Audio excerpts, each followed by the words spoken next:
Hi friends, అందరు బాగున్నారా? Welcome to Vijaya videos. శివుడికి ఎంతో ఇష్టమైన శివలింగం వత్తి రుద్రవత్తి ఎలా చేయాలో చూపిస్తున్నా అండి ఈ వీడియోలో. ఇప్పుడు అవి ఎలా చేయాలో శివలింగం వత్తి ఎలా చేయాలో చూపిస్తున్నాండి. దానికోసం పత్తి నుండి ఇలా ముందే పోగు పోసుకున్నా అండి.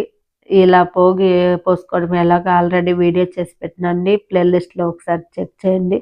ఇలా 4 వేళ్ళకి కలుపుకొని 33 సార్లు చుట్టుకోవాలండి. 4 వేళ్ళకి కలిపి ఒకసారి, 3 వేళ్ళకి కలిపి ఒకసారి 33 పోగులు చొప్పున చుట్టుకోవాలండి. నేను ఇప్పుడైతే ఇది 33 పోగులతోటే చేస్తున్నా. మీరు కావాలంటే 365 పోగులు పెట్టుకొని కూడా ఈ శివలింగం ఒత్తి చేసుకోవచ్చండి. మీ ఇష్టం, ఎలా అయినా చేసుకోవచ్చు.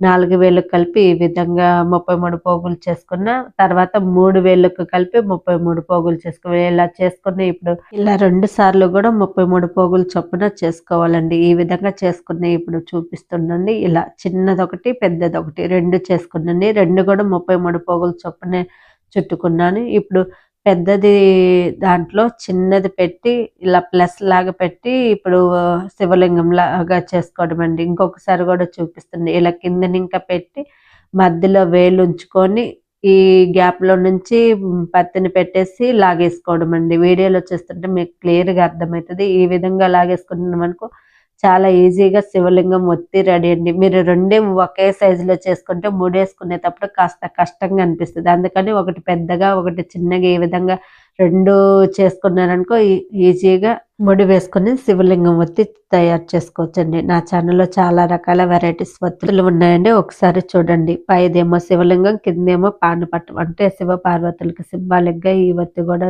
చేసి వెలిగిస్తుంటారండి. అలాగే కార్తీక మాసంలో గుడికి దీపాలు వెలిగించే వాళ్ళు బ్యాగ్ ఎలా సర్దుకోవాలో వీడియో చేసి పెట్టానండి. ఒకసారి ప్లేలిస్ట్ చెక్ చేయండి. ఈ వీడియో నచ్చితే లైక్ చేయండి.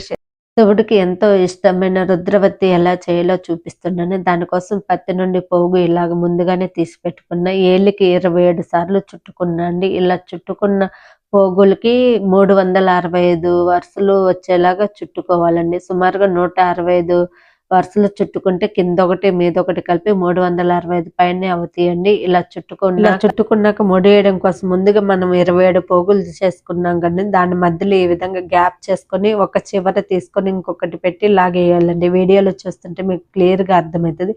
ఈ విధంగా ముడేసుకుంటే రుద్రవత్తి రెడీ అండి. ఇది కొంచెం కష్టం అనుకునే వాళ్ళకి ఈజీ మెథడ్ ఇంకొక వే చూపిస్తుండండి. ఇలా పోగు పోసుకున్న దాన్ని తీసుకుని 2 చివర్లు కలిపి దారంతో గట్టిగా ముడేసుకోవడం అండి. ఇలా అయితే చాలా ఈజీగా ఉంటుంది. ఇది కార్తీక పౌర్ణమి అప్పుడు కానీ, కార్తీక సోమవారాలు అప్పుడు కానీ, శివరాత్రి అప్పుడు కానీ ఎప్పుడైనా వెలిగించవచ్చు. శివుడికి ఎంతో ఇష్టమైన రుద్రవత్తి రెడీ. మీకు ఈ వీడియో నచ్చితే లైక్ చేయండి, షేర్ చేయండి, సబ్స్క్రైబ్ చేసుకోండి.